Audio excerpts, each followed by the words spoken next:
11 out of the 12 large accounts referred for insolvency in June 2017 have been resolved, and lenders have managed to recover about 40% of the outstanding dues. Vishwanath Nair has this report. It's been a while since we looked at the 12 large insolvency cases that were invoked, shortlisted for insolvency proceedings back in June 2017 by the Reserve Bank of India. Let's take a look at what has happened 3 years down the line. According to BloombergQuint's assessments, about 11 out of the 12 cases have actually reached some sort of resolution. It could be a buyer or could be liquidation, but only one case still is pending the entire process. So let's look at the first set of cases, which is essentially cases that have gone into liquidation. There's ABG Shipyard, IVRCL, Lanco Infratech, as well as Jyoti Structures Limited. All four companies could not find buyers. The process lasted for a very long time, and then finally various NCLT benches have given liquidation orders.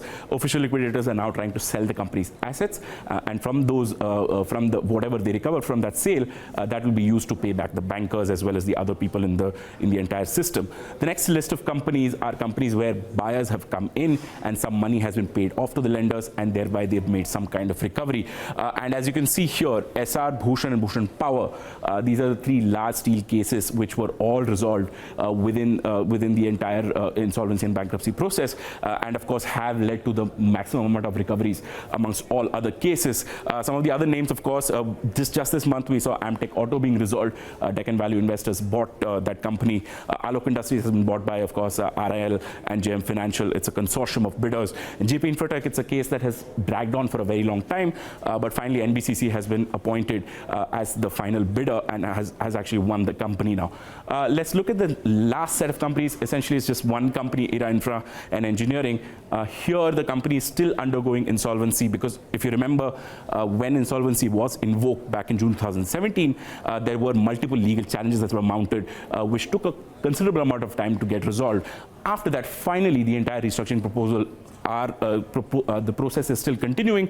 Lenders are looking at a proposal by Suraksha ARC, and they will finalize the bidder as and when they come to terms with the negotiations. Let's now look at what exactly the bankers have made in the entire process. Now, as I mentioned earlier, SR Steel, Bhushan Steel and Bhushan Power and Steel. These are the three cases where lenders have made the maximum amount of recovery, 86, 63 and 41.5%. That's a large amount of recovery as compared to the rest of the system. But of course, if you were to look at companies like, let's say, Alok Industries, about 17%, and Amtech Auto at 22%. These are some of the lowest as far as banker recovery is concerned. Other companies like ABG, Lanco, IVRCL, as well as Jyoti, which were slotted for liquidation, there we have taken the liquidation value of each of these companies, and therefore, obviously, their recoveries are going to be lower. JP Infotech, as you can see, is not part of this entire calculation because, of course, there NBCC's resolution plan had a lot of non-cash elements, so you can't really quantify that as a haircut or some kind of recovery directly. But of course, that also forms part of this entire ecosystem. Now, if you were to look at the ecosystem level of things, then there, of course, the entire recovery value is close to 40% out of nearly 3 lakh crore worth of cases. 3 lakh crore worth of loans, about 1.17 lakh crore has been recovered by the banking system.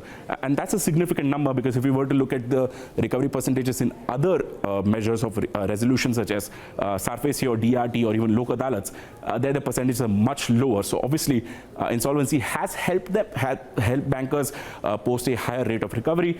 At what cost? Well, time is that major cost, and that is still a problem as far as insolvency is concerned. Bankers are, of course, concerned about that, but they will look at this as a lucrative measure to try and recover as much as they can from stressed assets.